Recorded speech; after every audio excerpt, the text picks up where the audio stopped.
부산총신 요한계시록 강해 파일 제7장 구원받은 자들 계시록 6장에서 7장으로 넘어오면서 한 가지 기억나는 이야기가 있는데요.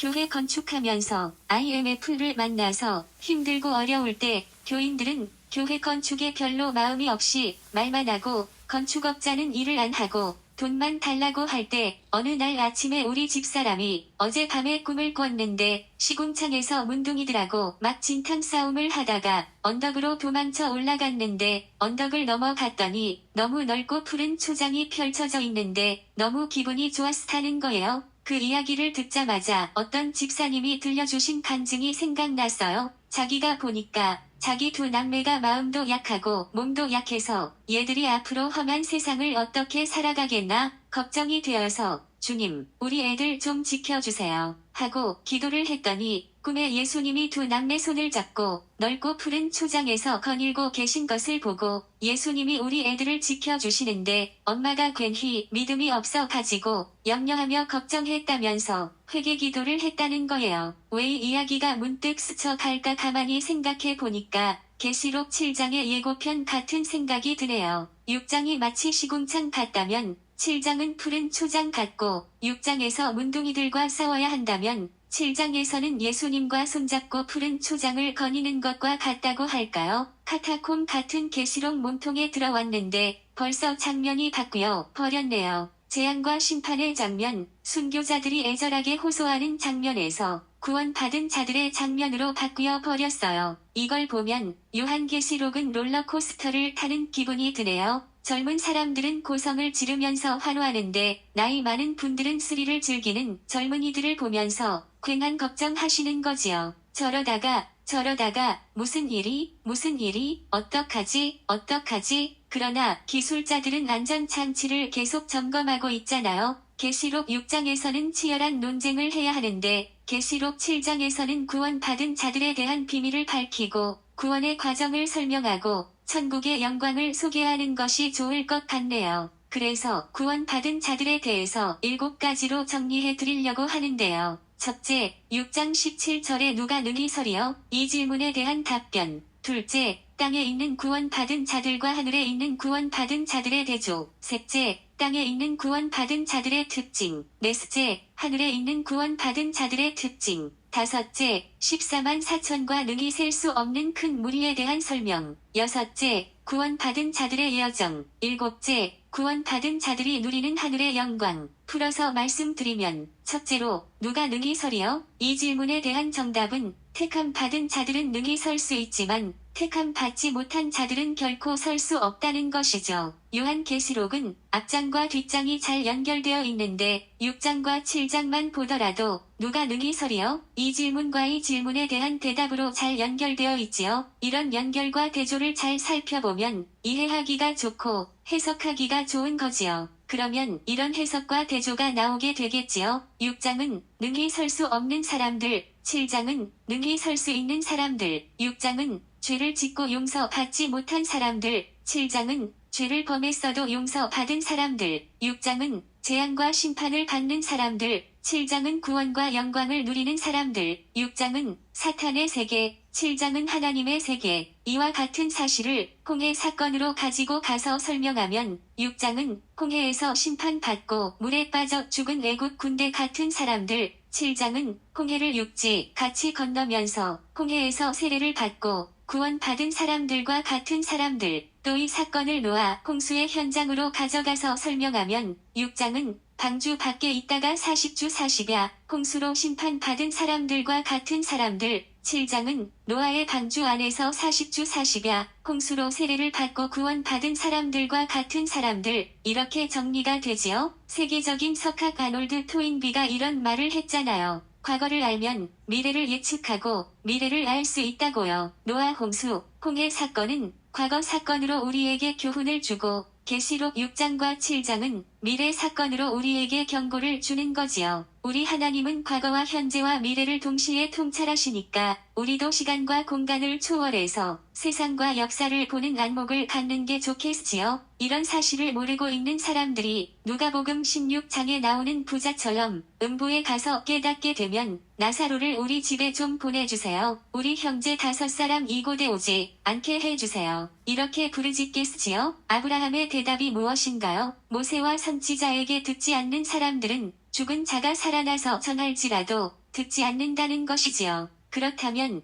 택한 받은 사람인지 아닌지 구원받을 사람인지 아닌지 어떻게 구별할 수 있지요? 모세와 선지자의 입장에서 말씀을 전해보면 알 수 있겠지요. 또 전도해보면 알 수 있겠지요. 또 천국과 지옥에 대해서 얘기해보면 알겠지요. 특별히 죽음에 임박했을 때 복음을 전해보면 알 수 있겠지요. 제 귀에 들리는 대로 말씀드리면 이병철 씨도 정주영 씨도 주변에 예수 믿는 좋은 참모들이 있어서 마지막 돌아가실 때는 목사님 모셔서 복음 듣고 예수 믿고 돌아가셨다고 그러네요. 아이젠하워 대통령도 임종이 가까이 올 때 두려워 떨고 있었는데 빌리 그레함 목사님이 찾아가서 복음을 전하시고 예수 영접하게 하시고 기도해 주시니까 밝은 미소를 짓고 돌아가셨다고 하네요. 저는 얼마든지 있을 수 있는 일이라고 생각되는데요. 십자가의 강도처럼 마지막 순간에라도 구원받은 사람들은 이미 만세 전에 택함 받은 사람들이라는 것을 부인할 수가 없잖아요. 계시록 6장과 7장은 마치 지옥과 천국이 서로 대조되는 것처럼 서로 다른 세계라는 것을 알 수 있지요.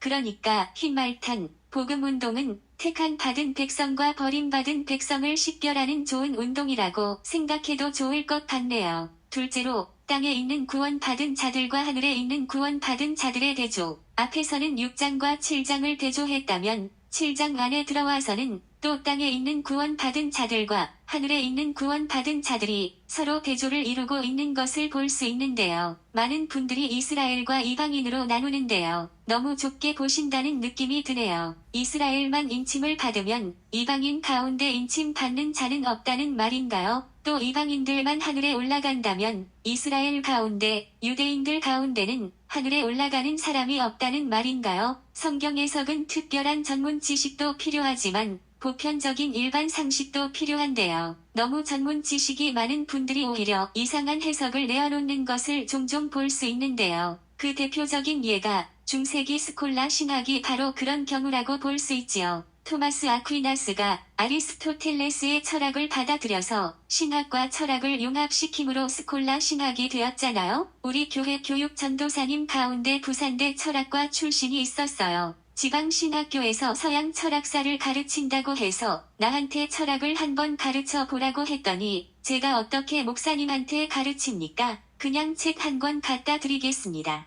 그래 가지고 서양 철학사 책을 가져왔는데 머리가 아파서 읽을 수가 없어요. 그래서 서양 철학자 3사람만 추천해 달라고 했더니 물론 30년 후에 물어본 거지만 아리스토텔레스를 첫째로 꼽더라고요. 토마스 아퀴나스가 아리스토텔레스의 철학을 끌어들여서 스콜라 신학을 정립했는데 이 스콜라 신학이 중세기를 더 암흑으로 몰고 가고 중세 신학을 사양길로 내려가게 만들었잖아요. 그런데 칼빈은 성경을 원어로 읽고 프랑스어로 성경을 번역을 하고 교부들의 가르침을 받아들여서 그 위에 삼위일체 하나님, 절대주권 사상, 예정론을 강조하는 기독교 강요를 써서 중세신학을 무너뜨림으로 종교개혁을 성공시키게 되었잖아요. 우리가 신앙생활하면서 스콜라 신학의 영향을 받지 아니하고 칼빈주의 신학의 영향을 받게 된 것을 생각하면 가슴이 울컥하고 눈시울이 뜨거워지는 것을 느낄 수 있잖아요. 부산 부전교회 원로 목사님, 고 한병기 목사님은 일제강점기 때 일본에 가서 법학을 전공해서 해방 전에 고등고시에 합격하신 분이에요. 6.25 사변 이후 부산에 오셔서 40이 넘어서 신학을 해서 칼빈의 신학과 삶에 심취하신 분인데 그 분이 평소에 강조하신 말씀이 신학이 신앙을 지배하고 신앙이 생활을 지배한다고 하셨어요. 이 논리에 의하면 우리는 너무 좋은 신학자를 만났고 너무 좋은 신학을 배운 것이 얼마나 감사한지 모르겠네요. 1절에서 8절까지는 땅이라는 말이 나오거든요. 땅 내 모퉁이에 선 것을 보니 여기서부터 시작해서 해 돋는 대로부터 올라와서 까지 인치는 역사가 땅에서 이루어지는 것을 증명하고 있잖아요. 그리고 9절부터 17절까지는 보좌 앞과 어린 양 앞에 서서 여기서부터 시작해서 보좌라는 말이 5번이나 나오고 있으니까 하늘을 가리키는 것이 틀림없지요? 지금도 마찬가지잖아요. 하나님의 백성이, 하나님의 자녀가 어디에 있어요? 땅에도 있고 하늘에도 있잖아요. 그래서 지상교회도 있고 천상교회도 있는 거지요. 예수님 재림하실 때까지 계속 되잖아요. 성경 해석은 별나게 해석하는 것보다 문장의 흐름 따라, 문맥을 따라, 문장 구조를 따라 해석하는 것이 가장 자연스럽거든요. 이렇게 하려고 하면 다른 책을 많이 보는 것도 중요한데 그보다 더 중요한 것은 성경 자체를 많이 읽는 것이 중요하고 한글 성경은 읽기는 좋은데 소리글이라서 논리성이 좀 부족하고요. 영어는 논리성이 강한데 본래의 뜻, 원의가 부족하거든요. 그래서 힘들고 어려워도 헬라어를 찾아 들어가야 하는데요. 하나님의 은혜로 인터넷에 잘 만들어져 있어요. 바이블 허브에 들어가면 우리 신대원 다닐 때 애널리티컬 렉시콘으로 부지런히 찾던 파진이 다 되어 있어요. 원하시는 분들은 바이블 허브에 들어가 보세요. 강력 추천합니다. 셋째로 땅에 있는 구원받은 자들의 특징은 하나님의 인침을 받는 거예요. 우리 한국 사람들은 흑백 논리가 강한데요. 이것이 공동체 생활에는 많은 지장을 주기도 하지만 진리를 사수하는 데는 많은 유익이 있는 것 같고요. 계시록 공부하는 데는 그저 그만이에요. 땅에 있는 구원받은 자가 하나님의 인을 받는다고 하면 믿지 않는 자, 불신자, 재앙당하고 심판받는 자들은 어쩔 수 없이 짐승의 표를 받게 되는 거지요. 13장에서 더 자세히 말씀드리겠지만 사람은 누구나 하나님의 인을 받든지 아니면 짐승의 표를 받든지 둘 중에 하나를 받는 거거든요. 또 이것은 영적인 것이기 때문에 육적으로 생각하면 안 되거든요. 과거에는 짐승의 표가 바코드다, 블루칩이다. 최근에 와서는 코로나 백신이다. 그러는데 영적인 것과 육적인 것을 구별하지 못한 데서 오는 거지요. 그러면 하나님의 인을 받았는지 안 받았는지 어떻게 아느냐? 이런 질문을 많이 하게 되는데요. 고린도 후서 1장 21절 5장 5절에 보면 그가 또한 우리에게 인치시고 보증으로 우리 마음에 성령을 주셨느니라 이렇게 말씀하고 있어요. 인치시고 보증으로 성령을 주셨다. 이런 말씀도 있고요. 성령으로 인치심을 받았다. 이런 말씀도 있어요. 예수님이 육신을 입고 이 세상에 오셨을 때 절대적인 존재로 역사하셨던 것처럼 지금은 성령님이 우리에게 절대적인 존재시잖아요. 그런데 사람들은 아직도 예수님처럼 눈에 보이게 실감나게 기적으로 역사하시기를 원하는데요. 생각의 차이인 것 같네요.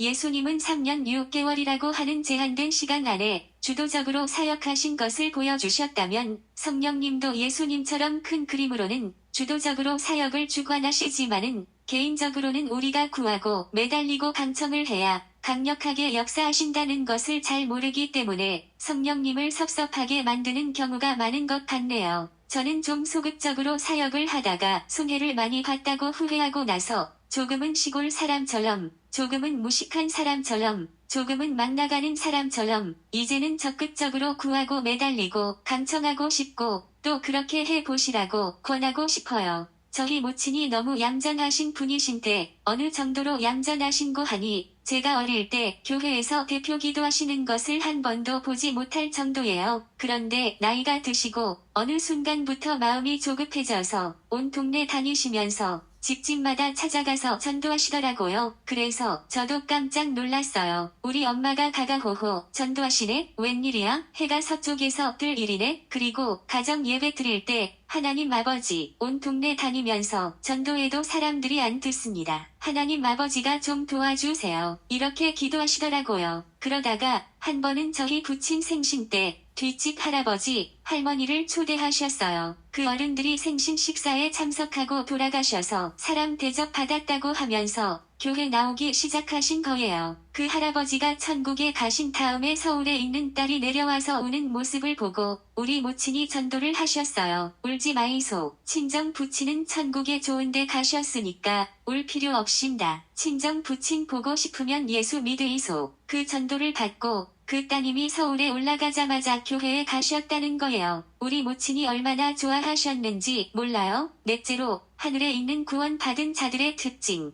땅에 있는 구원받은 자들의 특징이 하나님의 인을 받는 거라면 하늘에 있는 구원받은 자들의 특징은 어린 양의 피로 자기 옷을 희게 씻는 거예요. 14절에 보면 이는 큰 환난에서 나오는 자들인데 어린 양의 피에 그 옷을 씻어 희게 하였으니라. 어린 양의 피에 그 옷을 씻어 희게 하였다고 말씀하셨어요. 어린 양의 피에 옷을 희게 씻었다는 것은 죄 사함을 받았을 뿐만 아니라 거룩하게 된 것을 말하는 것이죠. 하나님은 거룩하신 분이시고 하나님의 보좌도 거룩한 보좌이고 하늘나라에 있는 분들은 다 죄 문제를 해결받고 성화가 다 완성된 분들인데 우리가 거기에 동참하려고 하면 우리도 그렇게 죄 문제가 해결되고 성화가 완성되고 신령한 몸, 영화로운 몸을 입어야 되잖아요. 그 비결은 십자가에서 보혈을 흘리신 어린 양의 피밖에 없는 거지요. 이것이 구원받고 천국에 있는 사람들의 특징이라는 거예요. 그래서 그들은 밤낮 찬양하고 있지요. 구원하심이 보좌에 앉으신 우리 하나님과 어린 양에게 있도다. 구원하심이 보좌에 앉으신 우리 하나님과 어린 양에게 있도다.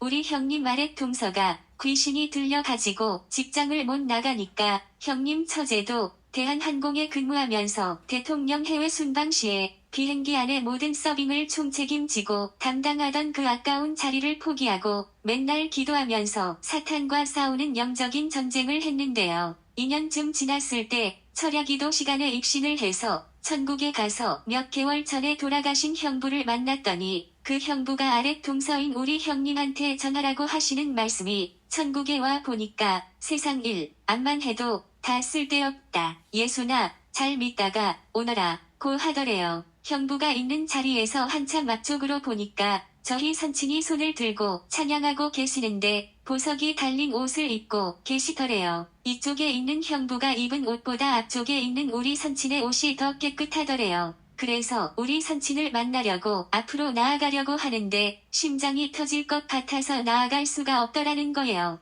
그래서 이 세상에서 신앙생활을 얼마나 열심히 했느냐에 따라서 자리가 정해져 있고 구역이 정해져 있고 거리가 정해져 있어서 마음대로 왔다 갔다 할 수 없다는 것을 깨달았다는 거예요. 이런 이야기를 저희 선친이 돌아가신 지 1년 지나서 추석 전에 선친 무덤에 걸초하면서 나누었는데 어린아이들, 젊은 청년들까지 다 듣고 천국 소망 교육을 잘 받았다는 생각이 들었어요. 다섯째로 14만 4천과 아무도 능히 셀 수 없는 큰 무리에 대한 설명. 14만 4천을 이스라엘 가운데 구원받은 사람들, 그리고 아무도 능히 셀 수 없는 큰 무리는 이방인들 가운데 구원받은 사람들, 이렇게 이야기하는 분들이 있는데요. 제가 지금까지 다른 분들의 요한계시록 강해를 들어보니까 제각각 다 다르더라고요. 이 사람은 이렇게 말하고 저 사람은 저렇게 말하고 또 다른 사람들은 또 다르게 말하더라고요. 한 사람도 같은 사람이 없어요. 그래서 저는 마음과 생각을 정리했어요. 이 원문을 붙잡자, 이 원의를 파악하자. 3. 문법적으로 바른 해석을 하자. 4. 핵심을 붙잡자. 5. 핵심을 중심으로 판을 다시 짜자. 6. 간증을 많이 하자. 7. 은혜를 받게 하자. 또 책을 봐도 각각 다 다르기 때문에 성경 본문 중심으로 내용 정리를 한 다음에 표현력이 좀 부족해서 명쾌하게 설명이 안 될 때 이 책 저 책 보고 용어를 빌려오거나 아이디어를 빌려오거나 멋진 표현을 빌려오는 쪽으로 책을 참고하지 내용을 가지고 오고 싶은 마음이 없어져 버렸어요. 반면에 저하고 다르다고 해서 비판하는 것도 가능한 한 안 하려고 하고 웬만하면 그냥 지나가려고 해요. 그럼에도 불구하고 6장에 나오는 흰말 탄 자가 예수님이라고 하거나 적그리스도라고 하면 제가 보기에는 복음운동이 명명백백하기 때문에 반드시 짚고 넘어가는 거지요. 14만 4천이 문제가 많은 주제거든요. 여호와 증인, 왕국회관에서는 하나 둘 셋처럼 실제 수로 보는데 그래서 14만 4천 구원받은 사람에 속하려고 하면 왕국회관으로 오라고 하고 있거든요. 하나님이 아브라함에게 내 후손이 하늘의 별같이 바닷가의 모래같이 땅의 티끌 같이 많게 해주시겠다고 약속하셨는데 14만 4천에 어떻게 다 집어넣을 수 있지요? 그래서 14만 4천은 상징수라는 거지요. 성경에 상징수가 있는데 기본적으로 1은 하나님의 수, 하나님은 한 분이시니까요. 2는 사람의 수, 남자와 여자, 둘이 하나 되니까요. 3은 다시 하나님의 수, 성부, 성자, 성령이시지요. 4는 세상수, 동서남북 하면 온 세상이 다 들어가지요. 6은 짐승수, 내 팔과 머리와 꼬리가 들어가서 그런지 모르지만 짐승수라고 그래요. 7은 완전수, 하나님의 수, 3과 세상수, 4가 합쳐서 완전수라고 그래요. 10은 만수, 완전히 찬다는 뜻이지요. 10분 이해한다고 그러잖아요. 10일 동안 환란을 받으리라고 하셨지요. 환란을 10일만 받는 것이 아니고 하나님이 정해 놓으신 그 기간 동안 완전히 받는다는 것이지요. 12는 선택수, 구약의 12지파, 신약의 12사도, 그래서 24장로가 신구약 교회의 대표지요. 그러면 14만 4천은 숫자로 풀이하면 12의 자승과 10의 삼승이 만들어내는 숫자지요. 그래서 선택받고 선택받은 많고 많은 사람들을 가리키는 말이죠. 이렇게 풀이하는 거예요. 누구든지 만세 전에 그리스도 안에 택함을 받은 사람은 14만 4천에 들어가는 거지요. 7장에서는 인 맞은 자를 세어보니까 14만 4천이라고 하고요. 14장에서는 어린 양 예수님이 시온산에 계시는데 14만 4천과 함께 계신다고 나오지요.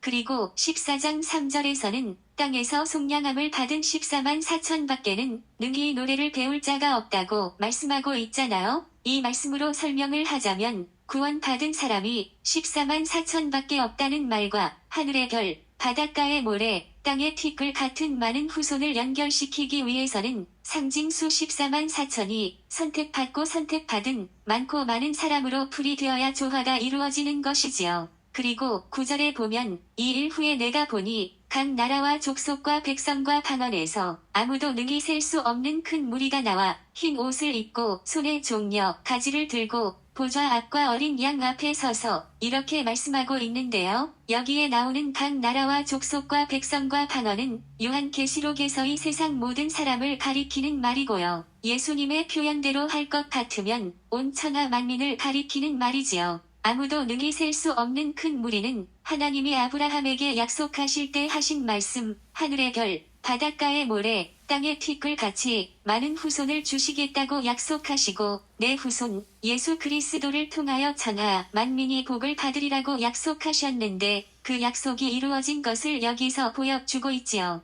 그러므로 요한계시록에서 이루어진 것은 선지자들을 통해서 예언하시고 약속하신 것이 그대로 성취된 것을 보여주는 거지요. 창세기가 시작의 책이라면 계시록은 완성의 책이요. 성취의 책이지요. 어디에서 약속하셨든지 약속하신 것은 계시록에서 다 이루어진 것을 볼 수 있지요. 14만 4천과 아무도 능히 셀 수 없는 큰 무리는 표현은 서로 달라도 하나님께서 아브라함에게 약속하신 것을 계시록에서 이루어 주신 것을 말하고 특별히 7장 구원받은 자들을 통해서 이루어 주신 것을 볼 수 있지요. 여섯째로 구원받은 자들의 여정. 우리가 조직 신학에서 구원론을 배울 때 구원론 자체가 구원의 서정이라는 것을 알게 되었잖아요. 그래서 구원의 서정을 제대로 알면 구원론을 제대로 배운 거잖아요. 구원의 서정은 예지, 예정, 소명, 중생, 회심, 신앙, 양차, 칭해, 성화, 성도의 견인, 영화 다 뽑아보니까 11가지더라고요. 이런 이야기를 하면 교인들은 벌써 재미없다고 안 들으려고 하거든요. 그래서 요한계시록 7장에서 3가지만 뽑아가지고 이야기를 하면 그래도 간단하다고 들으려고 하지요. 첫째, 인침 받는 것. 둘째, 환란 통과하는 것. 셋째, 하늘의 영광을 누리는 것. 그러면 구원받은 자들의 여정. 첫 번째는 인침 받는 거예요. 인치는 것은 우리가 하는 것이 아니고 하나님께서 하시잖아요. 우리가 할 일은 인침 받은 것을 확인하는 거지요. 여러분은 인침 받은 것을 어떻게 확인하셨어요? 제일 힘들게 구원의 확신을 가진 사람 가운데 한 사람은 마르틴 루터인 것 같네요. 루터는 벼락이 떨어지는 상황에서 성직자가 되기로 서원하고 안 죽고 살아났어도 구원의 확신이 없어서 로마에 있는 성 베드로 성당까지 가서 무릎으로 계단을 기어서 오르고 고행하면서 회개해도 구원의 확신을 얻지 못했지만 로마서 1장 17절 말씀을 읽다가 믿음으로 구원받는다고 확신을 가지게 되었다고 하잖아요. 고행을 했다고 해서 그것이 공로가 되어서 구원의 은혜를 받은 것이 아니라 그런 여러 가지 인간적인 노력과 고생 끝에 하나님의 은혜로 구원의 진리를 깨닫게 되었잖아요. 또 루터의 로마서 서문 때문에 요한 웨슬리가 중생을 하게 되었다고 하잖아요. 인침 받은 것을 확신하거나 구원의 확신을 갖는 것이 본격적인 신앙생활의 출발 같은데요. 아무튼 계시록 7장은 땅에 있는 구원받은 자들의 특징은 인침받는 것이라고 모타가 이야기하고 있기 때문에 인침받은 것을 확인하기 위해서는 두 가지 사건을 체험해야 하는 것이죠. 그 하나는 예수님이 말씀하신 대로 성령으로 거듭나는 것이고요. 또 다른 하나도 예수님이 미리 예언하셨지만 성령 세례를 받는 것이지요. 젊은 시절에 아웃사이드 그룹에 가서 소위 말하는 바이블 스터디를 조금 한 적이 있는데요. 지금도 기억나는 것은 이 두 가지 밖에 없어요. 성령의 두 가지 사역이 무엇인가? 하나는 중생의 역사, 또 하나는 성령 세례. 지나고 보니까 중학교 2학년 겨울 방학 때 하나님의 은혜로 한 달 동안 새벽 기도를 나갔는데 무슨 기도했는지는 잘 모르지만 계속 울기만 하다가 왔어요. 그때 중생한 게 틀림없어요. 그때부터 성경 읽고 싶고 성경 읽으니까 공부하고 싶고 일평생 성경 읽기로 작정하게 되고 고등학교 들어가서 점심시간에 성경 읽고 대학교 가서 버스 타고 다니면서 성경 읽고 중생에서 영적으로 태어나니까 영적으로 배가 고파서 자꾸 성경을 읽게 되더라고요. 그리고 대학교 2학년 때 기도원에 얼마 동안 머문 적이 있는데 그곳에서 기도하다가 성령 세례를 받고 1년 후에 헌신하는 기도를 하고 천국이 틀림없이 있는 것을 확신했으니까 천국에 갈 때까지는 천국에 대해서 증거하면서 살자 이런 결단을 내리고 신학교 가기로 작정하고 헌신하게 되었지요.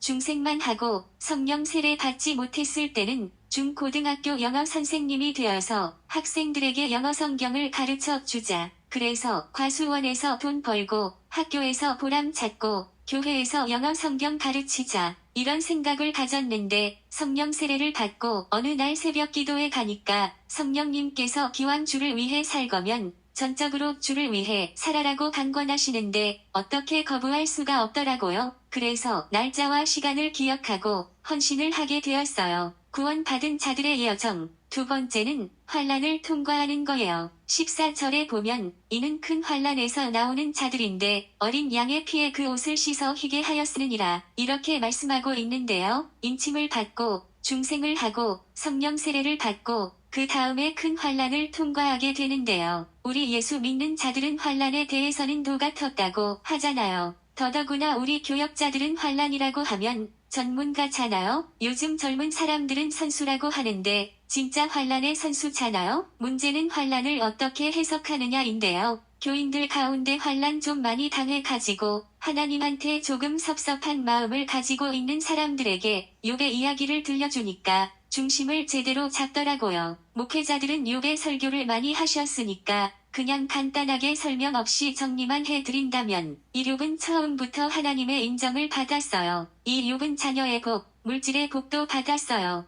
그런데 사탄이 참소해서 하나님이 시험을 허락하셨어요.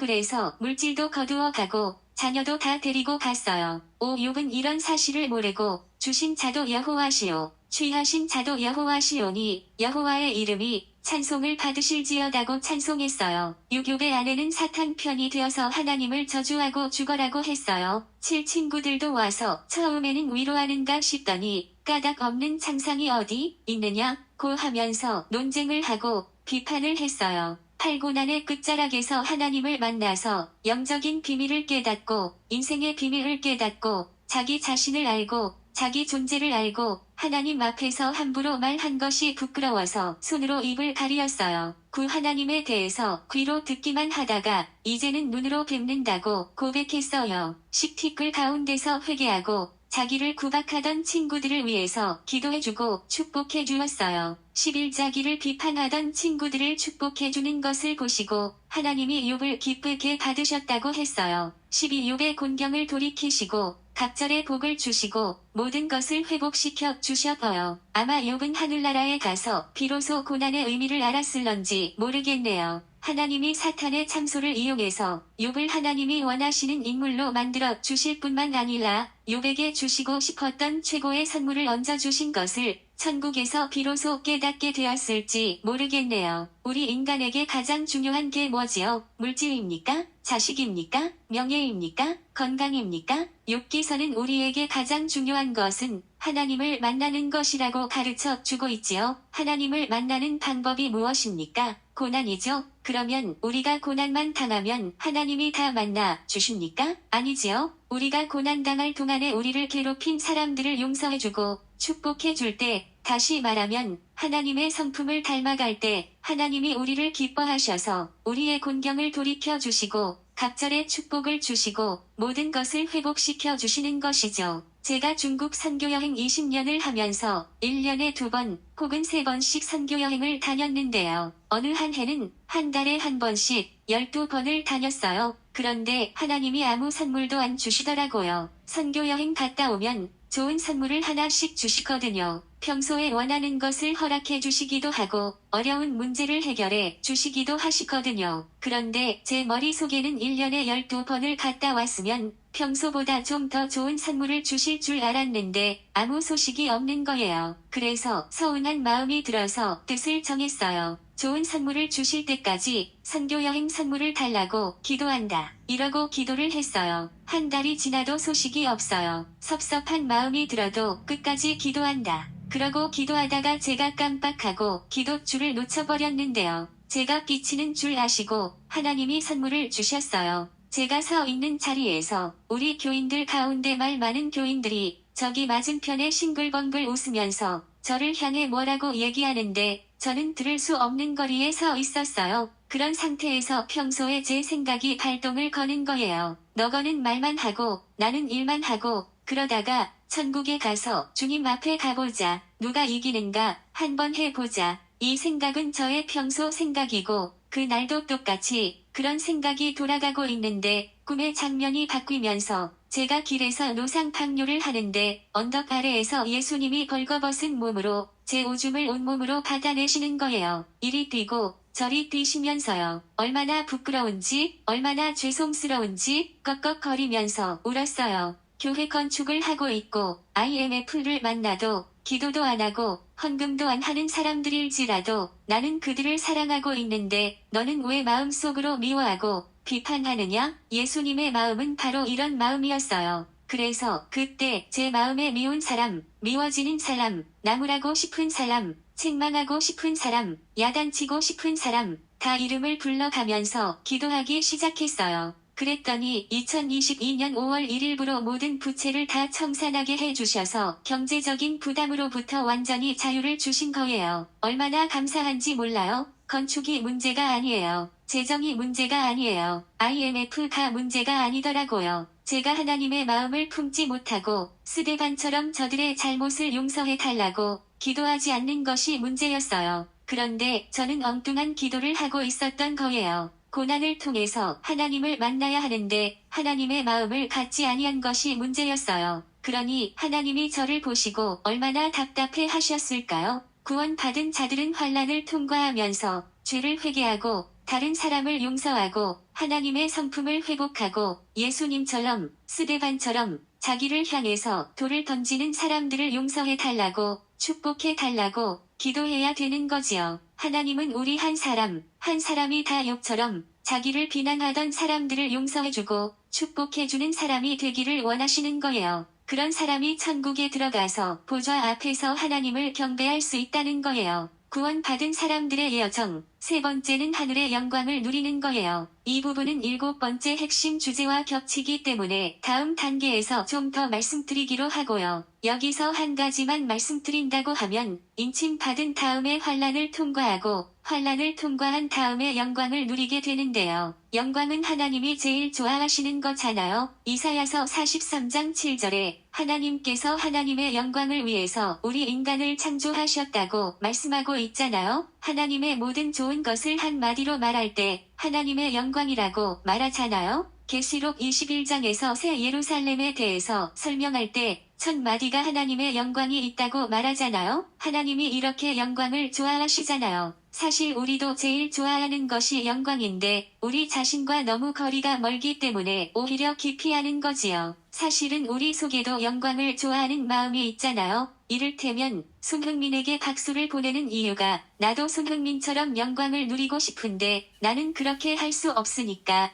대신 손흥민을 좋아하고 팬이 되고 박수를 보내고 손흥민으로 인하여 즐거워하면서 대리 만족을 누리는 것이 아닌가요? 마치 아빠가 공부를 안 해서 성공을 못 했으니까 아들한테 공부를 열심히 시켜서 아들을 통해서 대리 만족을 누리려고 하는 그런 부모님들의 마음을 우리가 잘 알고 있잖아요. 그런데 영광은 헬라어로 닥사라고 하잖아요. 헬라어 사진을 찾아보면 첫 번째 뜻이 생각이거든요. 그러면 생각은 어디에서 오는 거예요? 성경에서 오잖아요. 성경은 어디에서 오는 거예요? 하나님께로부터 오는 거잖아요. 그러므로 이게 영광의 코드거든요. 하나님에게서 성경이 나오고 성경에서 생각이 나오고 생각에서 영광이 오는 거지요. 미국에는 46대 대통령까지 나왔는데 국민들이 16대 대통령 아브라함 링컨 대통령을 제일 존경하는 이유가 어디에 있다고 생각하세요? 정식 공부도 못했는데 어디서 그런 영광을 얻을 생각이 나왔다고 생각하세요? 어머니가 돌아가시면서 물려주신 성경에서 나왔다고 생각하지 않으세요? 국민을 위한 정부는 이 땅에서 결코 사라지지 않을 것입니다. 이런 연설이 성경에서 나왔다고 생각하지 않으세요? 하늘에 있는 구원받은 자들이 하나님으로부터 나오는 성경, 그 성경을 통해서 오는 생각으로 하늘의 영광을 사모하게 된다고 생각하지 않으세요? 일곱째로 구원받은 자들이 누리는 하늘의 영광. 구원받은 자들이 하늘에서 누리는 영광은 7장에서는 9가지로 말씀하고 있어요. 그리고 계시록 1장에는 예수님의 영광을 9가지로 말씀하고 있어요. 그래서 여기에서 구원받은 자들이 누리게 될 하늘의 영광을 9가지로 소개하고 그 위에 예수님의 영광을 9가지로 정리하는 것이 좋겠네요. 7장 내용이 너무 길어서 그냥 간단하게 정리하면 첫 번째 영광이 하나님의 보좌 앞에 있는 거지요. 말하자면 하나님을 알현하는 영광이지요. 두 번째 영광은 성전에서 밤낮 하나님을 섬기는 거지요. 여기에서 말하는 섬김은 봉사가 아니라 경배를 말하는 거지요. 세 번째 영광은 하나님이 그들 위에 장막을 치시는 거지요.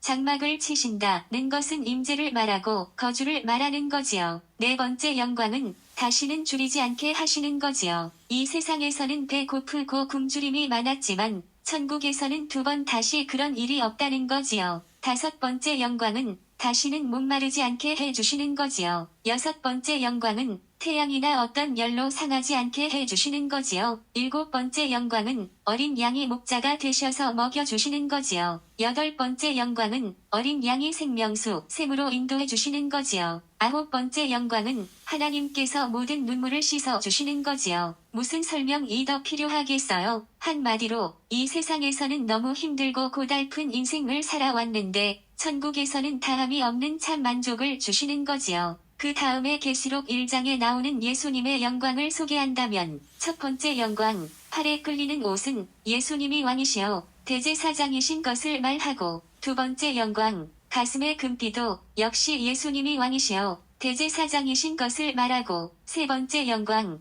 양털 같은 흰 머리는 성결과 영원을 말하고 네 번째 영광, 불꽃 같은 눈은 모든 것을 다 아시는 전지성을 말하고 다섯 번째 영광, 풀무 불에 단련한 주석 같은 팔은 심판을 말하고 여섯 번째 영광, 많은 물소리 같은 음성은 권위를 말하고 일곱 번째 영광, 오른손의 일곱 별은 일곱 교회 사자를 말하고 여덟 번째 영광, 좌우의 날선 검은 예수님의 입에서 나오는 말씀의 권위와 심판권을 말하고 아홉 번째 영광, 해가 힘있게 비치는 것 같은 얼굴은 모든 영광의 전체를 통틀어서 총체적으로 말하는 거지요. 그때 그 당시로 말하면 로마 황제의 얼굴보다 더 영광스러운 예수님의 얼굴을 보여주신 거지요. 예수님의 영광스러운 모습, 영적인 완전한 모습, 전체적인 모습은 성경 66권 1189장 중에서 요한계시록 1장에서만 볼 수 있는 거지요. 우리가 소망하는 천국은 한마디로 영광의 나라지요. 예수님도 9가지 영광을 입으시고 우리 구원받은 자들도 9가지 영광을 누리는 곳이지요. 고린도 후서 3장 18절에 보면 우리가 다 수건을 벗은 얼굴로 거울을 보는 것 같이 주의 영광을 보매 그와 같은 형상으로 변화하여 영광에서 영광에 이르니 곧 주의 영으로 말미암음이니라. 아멘. 아멘.